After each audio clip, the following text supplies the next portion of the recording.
Shalom, ibu bapak, saudara-saudariku yang diberkati Tuhan. Salam sehat seger waras dari Romo Alexius. Memahami diri itu adalah satu hal yang penting bagi setiap pribadi di dalam menapaki berjalan untuk belajar bersama-sama di dalam ranah kerohanian, di dalam ranah spiritual. Memahami diri itu adalah hal yang pokok. Karena itu menjadi tema pokok bahasan sore hari ini yang hendak Romo sampaikan. Rasul Agung Paulus di dalam suratnya 2 Korintus pasal yang keempat ayat yang ke-7 mengatakan demikian. Tetapi harta ini kami miliki dalam bejana tanah liat, supaya nyata bahwa kekuatan yang berlimpah-limpah itu berasal dari Allah, bukan dari diri kami. Ibu, bapak, saudara-saudaraku yang diberkati oleh Tuhan.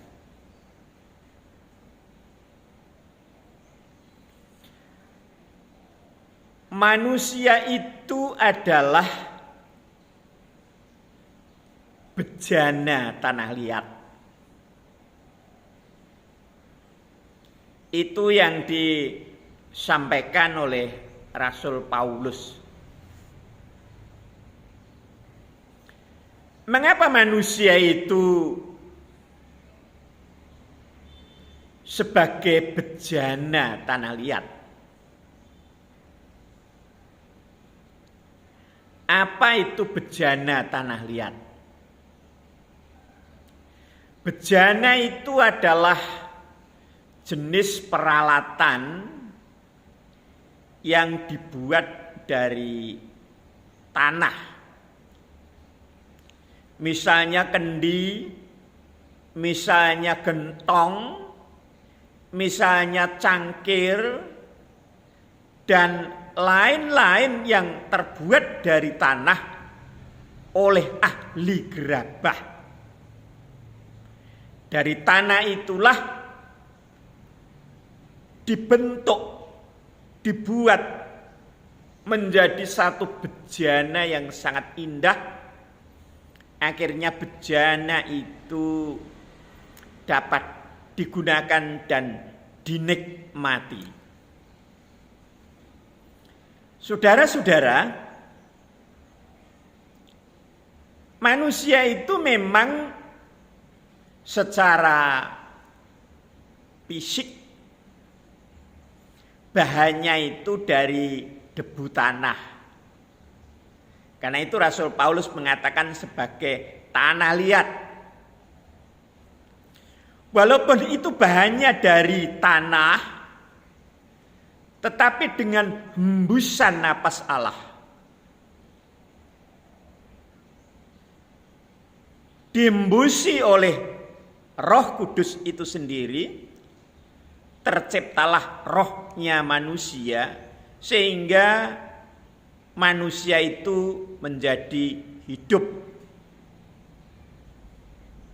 Dan tujuan manusia diciptakan itu adalah untuk ikut ambil bagian di dalam kemuliaan Allah.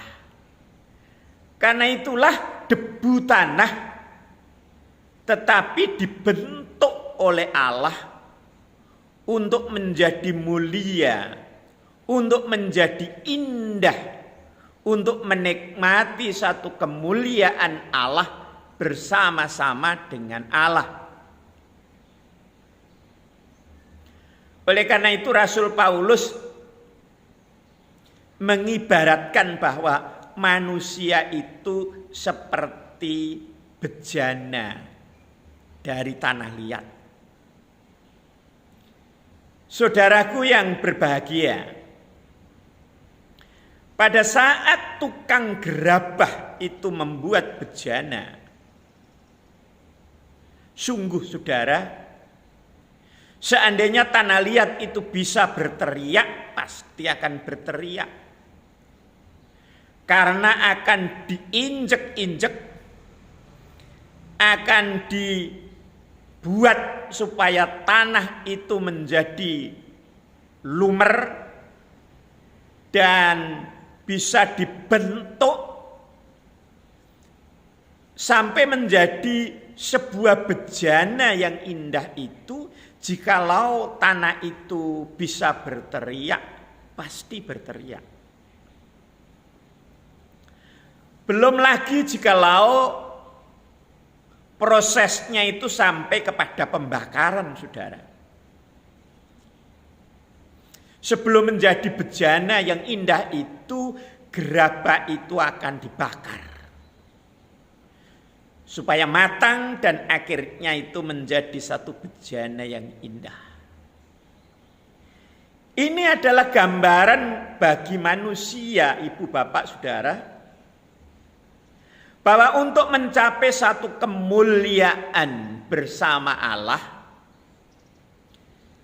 menikmati hidup kesempurnaan bersama Allah, ikut ambil bagian di dalam kemuliaan Allah, itu melalui satu proses yang kadangkala itu pahit, kadangkala itu menyakitkan, kadangkala itu membuat hampir manusia itu putus asa. Tetapi jikalau itu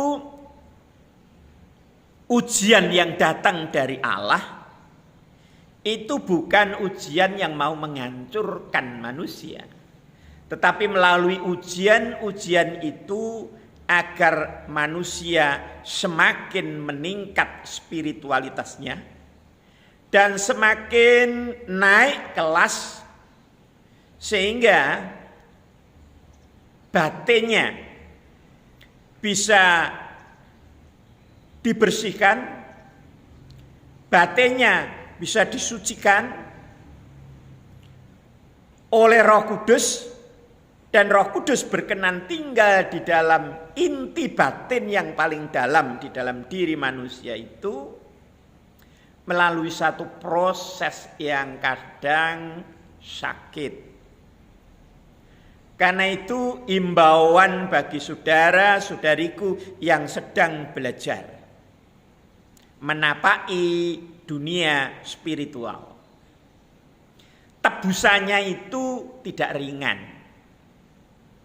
Pada saat Bapak Ibu saudara-saudara mengalami sesuatu kesulitan yang besar, justru disitulah tantangannya.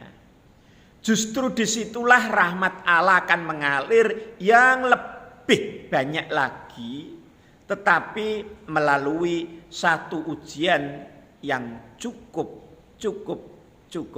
berat.